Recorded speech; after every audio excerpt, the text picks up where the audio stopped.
Bienvenue sur QSN Talks, le rendez-vous des réseaux sociaux et de l'e-réputation. Les réseaux sociaux, on les connaît ou on en a entendu parler. On sait les utiliser ou on cherche leur intérêt. Mais une chose est sûre, on ne peut plus passer à côté. Experts ou débutants, particuliers ou professionnels, les pratiques et les enjeux sont multiples. Vous voulez comprendre, apprendre ou vous perfectionner ? Alors abonnez-vous à ce podcast.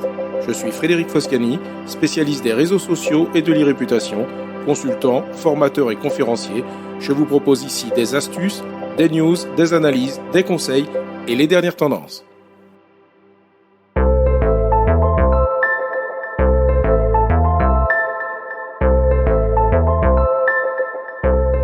Bonjour. Aujourd'hui, dans QSN Talks, je vais aborder l'évolution payante de Twitter et l'influence que cela aura finalement sur le modèle gratuit d'autres plateformes. Mais surtout, vous comprendrez comment cette fin annoncée de la gratuité des réseaux sociaux trouve sa justification dans la réglementation européenne initiée en 2016 avec la mise en place du RGPD, la réglementation pour la protection des données personnelles et l'échéance fixée au 1er mars 2024. À partir de cette date, l'utilisation d'Internet et des réseaux sociaux va profondément changer. L'acquisition de Twitter par Elon Musk a marqué un tournant décisif pour la plateforme, mais pas nécessairement pour le mieux. Les changements radicaux dans la structure tarifaire et les politiques internes ont soulevé de sérieuses inquiétudes quant à l'avenir de la plateforme et à son impact sur les utilisateurs. Les forfaits payants, bien que présentés comme une innovation, ont en réalité créé un fossé entre les utilisateurs, mettant en péril l'équité et l'accessibilité qui étaient autrefois la marque de fabrique de Twitter. Les licenciements massifs et les changements dans la modération ont dégradé la qualité du contenu et l'expérience utilisateur. Des comptes autrefois bannis pour leur comportement nuisible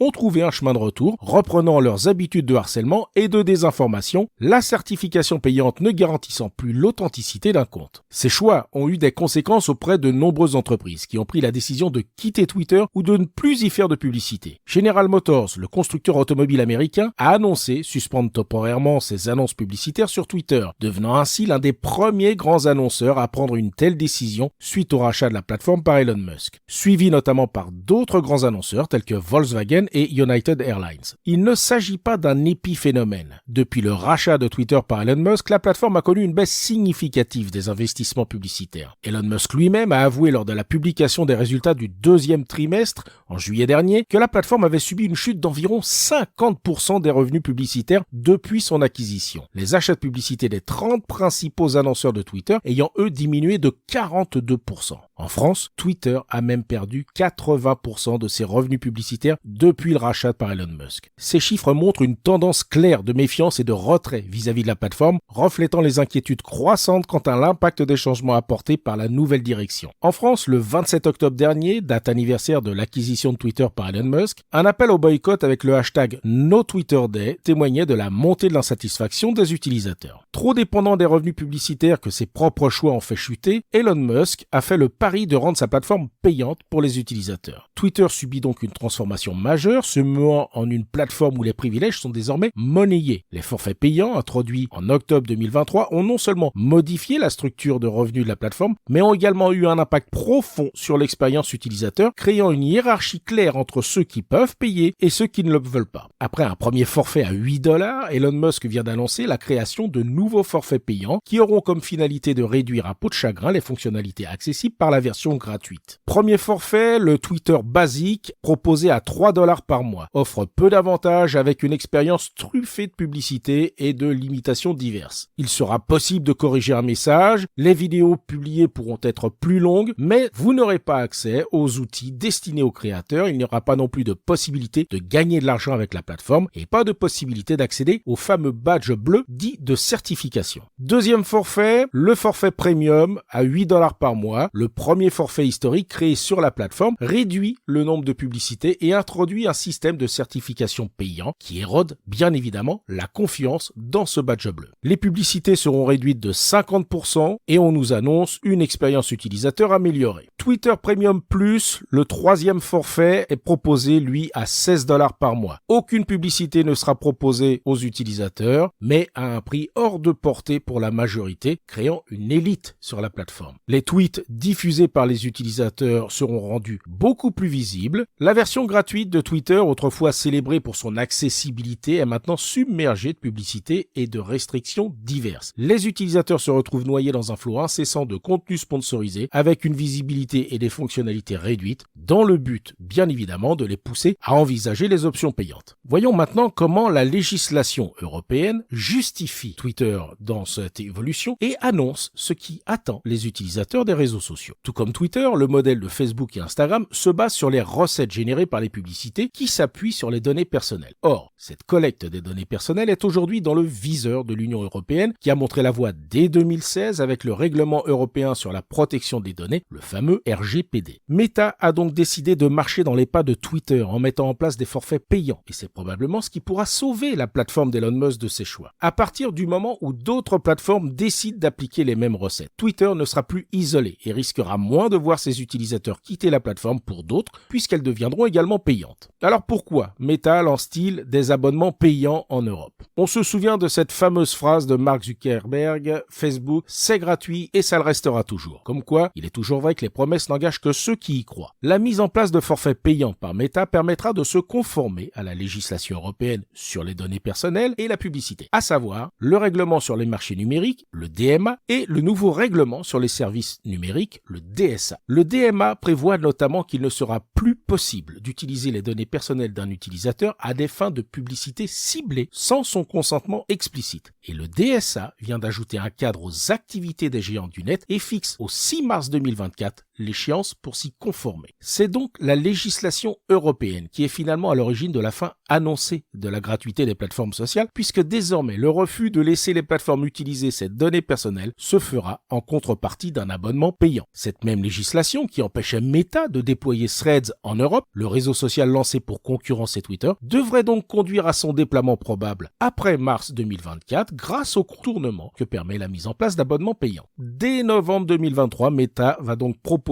deux formules. Il n'est pas impossible que cela évolue par la suite à l'image de Twitter qui a débuté avec un seul forfait payant et qui en propose désormais 3. Les forfaits Meta dépendront de l'outil avec lequel vous vous abonnerez, qu'il s'agisse de Facebook et d'Instagram. À partir d'un ordinateur, l'abonnement sera de 9,99€ par mois et il passe à 12,99€ par mois pour les applications mobiles iOS et Android. Cette augmentation des prix à partir de votre smartphone est justifiée pour tenir compte des frais facturés par Apple et Google. Autre précision, l'abonnement initial couvre tous les comptes liés dans l'espace compte Meta d'un utilisateur jusqu'au 1er mars 2024. Mais à compter de cette date, des frais supplémentaires de 6€ par mois sur le web et de 8€ par mois sur iOS et Android s'appliqueront pour chaque compte supplémentaire. En contrepartie, tant que l'utilisateur sera abonné à l'un de ces forfaits, il bénéficiera donc d'une utilisation sans publicité et ces informations ne seront pas utilisées. Ces tarifs peuvent sembler dissuasifs pour un usage personnel, mais l'objectif est justement d'inciter le maximum d'utilisateurs à rester sur la plateforme avec la version gratuite en contrepartie de l'utilisation de leurs données personnelles comme c'est le cas aujourd'hui. À l'instar de Twitter et désormais de Meta, d'autres plateformes vont probablement suivre leur exemple en justifiant la mise en place d'abonnements payants par le respect de la législation européenne sur la protection des données. Les plateformes qui proposaient déjà des forfaits payants et une version gratuite comme LinkedIn pourront certainement en profiter pour aller plus loin dans la diminution des services gratuits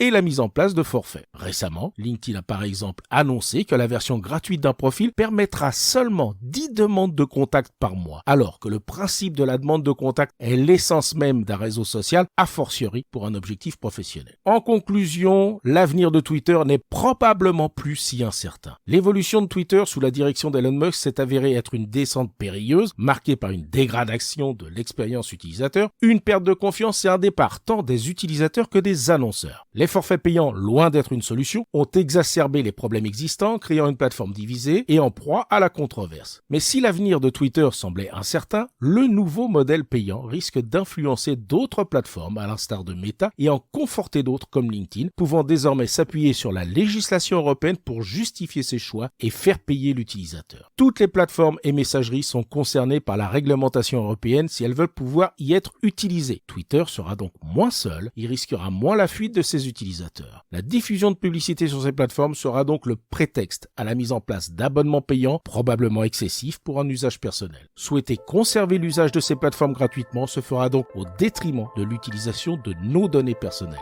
Vous ne pourrez plus dire que vous n'étiez pas au courant. Refuser de payer sera considéré comme un consentement.